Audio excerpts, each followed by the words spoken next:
जय गुरु जी। संगत जी, पुरानी संगत के जब भी हम सत्संग सुनते हैं तो सबसे अनोखे सत्संग और उनका एक्सपीरियंस गुरु जी महाराज के दर्शन होने के हैं। गुरु जी महाराज ने कितनी ही ऐसी संगत को अपने साक्षात दर्शन कराए, जो उनके द्वारा बताया हुआ एक्सपीरियंस अगर हम सुनते हैं तो हमारे रोंगटे खड़े हो जाते हैं। कुछ ऐसे ही प्यारे प्यारे सत्संग मैं आप लोगों के साथ शेयर करना चाहूँगी कि गुरु जी महाराज ने सारे देवी देवताओं के दर्शन अपने में ही कराए। एक अंकल जो सिख फैमिली से, कोई रिलेटिव उन्हें गुरुजी के बारे में बताता है, गुरुजी के दरबार में जाते हैं। अब वो गुरुजी को देखते हैं और गुरुजी को गंजा देख के या उनके मन में कुछ ऐसे थॉट आते हैं और थोड़े से निराश हो जाते हैं और वापस घर आ जाते हैं। रात को सोए होते हैं तो अचानक से उन्हें कोई उठा देता है। साइड में देखते हैं बेड पे गुरुजी बैठे हुए हैं। वो हैरान रह जाते हैं और धीरे धीरे गुरुजी का रूप गुरु गोविंद जी में बदल जाता है। अंकल की आंखों में आंसू आ जाते हैं तो गुरुजी कहते हैं, क्या हुआ? तू तो मुझे गंजा देख के निराश होके आ गया था।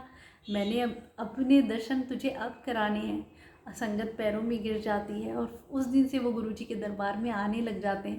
तो संगत जी, जब भी किसी संगत के मन में कोई डाउट या कुछ भी ऐसी बात होती थी, गुरुजी प्रैक्टिकल रूप में अपने दर्शन उन्हें कराया करते, क्योंकि सृष्टि के रचयिता महाशिव हैं।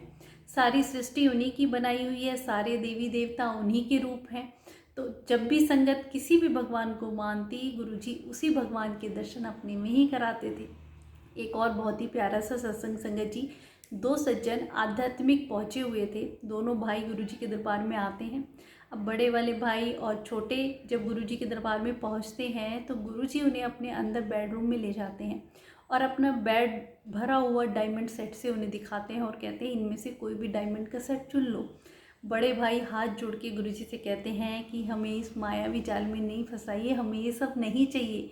गुरुजी फिर छोटे वाले से पूछते हैं, वो बहुत पहुँचे हुए थे आध्यात्मिक रूप से, कि तुम्हें क्या चाहिए? तो वो कहते हैं, अगर आप हमें कुछ देना ही चाहते हैं तो गुरु नानक जी के दर्शन करा दीजिए।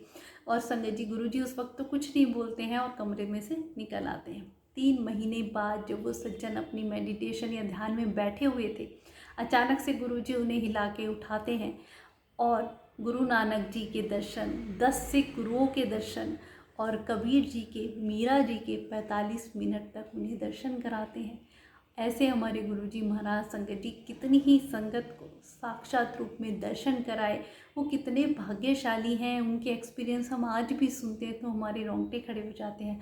और संगत जी, आज भी कितनी ही ऐसी संगत के एक्सपीरियंस मैं सुनती हूँ, साक्षात गुरु जी उन्हें दिखाई देते हैं, बातें करते हैं। एक और बहुत ही प्यारा सा सत्संग, एक आंटी जो गुरुजी के दरबार में आती है, गुरुजी को देखती है और तेज तेज रोने चीखने लग जाती है।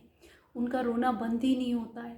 तब उन्हें चुप किया जाता है और आंटी से आराम से पूछा जाता है कि तुम्हें क्या हुआ है? तो वो बताती हैं कि गुरुजी की आईज से इतनी रोशनी निकल रही थी, मैं देख ही नहीं पा रही थी, ऐसे लग रहा था जैसे मैं अंधी हो जाऊंगी।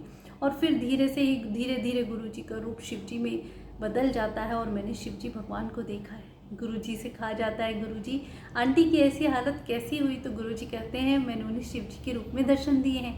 तो संगत जी, आपने देखा कितनी ऐसी संगत हैं जिनको गुरुजी महाराज ने शिवजी के साक्षात दर्शन कराए हैं। एक आंटी जो गुरुजी के दरबार में आया करती और गुरुजी की सेवा करती थी, जब हाथ पैर दबाने की सेवा करती, और कई बार गुरुजी के फोरहेड पे भी शिवलिंग के दर्शन, त्रिशूल के दर्शन, नाग देवता के दर्शन, क्योंकि महापुरुषों का शरीर साधारण नहीं होता।